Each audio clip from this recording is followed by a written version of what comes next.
Moscow की तरफ बढ़ा वैगनर काफिला। एक और बड़ी खबर, हाईवे से आगे बढ़ता दिखा काफिला। रूस में M4 हाईवे से आगे बढ़ रहे लड़ाके। रूसी आर्मी पर सख्ती है,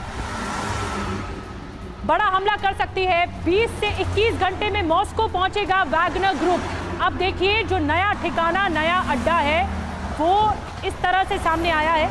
रूसी आर्मी यहां पर बड़ा अटैक कर सकती है और मॉस्को की घेरेबंदी तो चली रही है। जिस तरह से वैगनर ने वहां अटैक किया या फिर कब्जे में लिया, अब रूसी फोर्स जो है वो एक्टिव नजर आ रही है।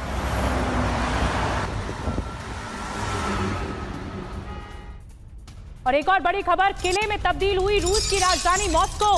सरकारी संस्थानों में रूसी फोर्स का पहरा देखने को मिल रहा है। मॉस्को में टैंक्स के साथ रूसी सेना मौजूद है। मॉस्को में चेक पॉइंट्स पर भी रूसी सेना इस वक्त मौजूद है। मॉस्को में एयर डिफेंस सिस्टम भी अलर्ट पर है।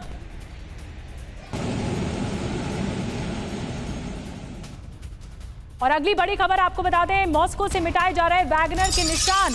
मॉस्को में हटाए जा रहे वैगनर के बिलबोर्ड्स में वैगनर चीफ की तस्वीर।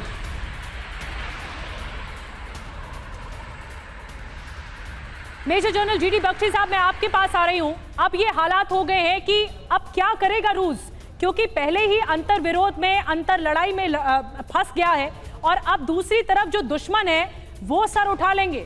सबसे बड़ा दुश्मन तो रूस का यूक्रेन है। यूक्रेन को बल मिलेगा, शय मिल जाएगी हमला करने की। नहीं, देखिए, यूक्रेन की तारीफ के पुल हम ना बांधे फालतू के लिए।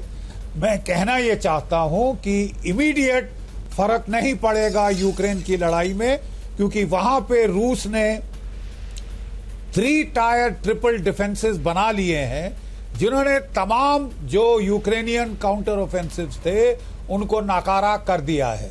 ठीक है, कोई 10 या 20 हजार वैगनर के जो सिपाही हैं वो पूरी रूस की फौज पर हावी नहीं हो सकते। M4 हाईवे से मॉस्को पहुंचना ये इम्पॉसिबल है, क्योंकि रूस की एयरफोर्स और एयर पावर भी आएगी।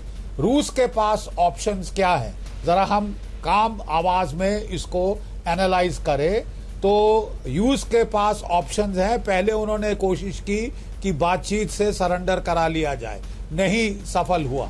दूसरा उनका ऑप्शन है स्पेतनाज के स्पेशल ऑपरेशंस, जैसे कि दुदायेव को उन्होंने चेचेनिया में मारा था।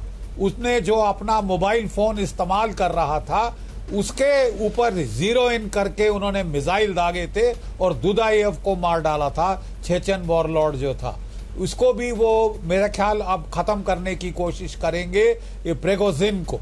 अगर वो भी नहीं होता तो फिर तीसरा उनका है कि एक सीज ऑपरेशन करें और रोस्टोव को घेर लें और इसको सरेंडर, जो कि प्रिगोजिन के सैनिक हैं, उनको सरेंडर कराने की कोशिश करें।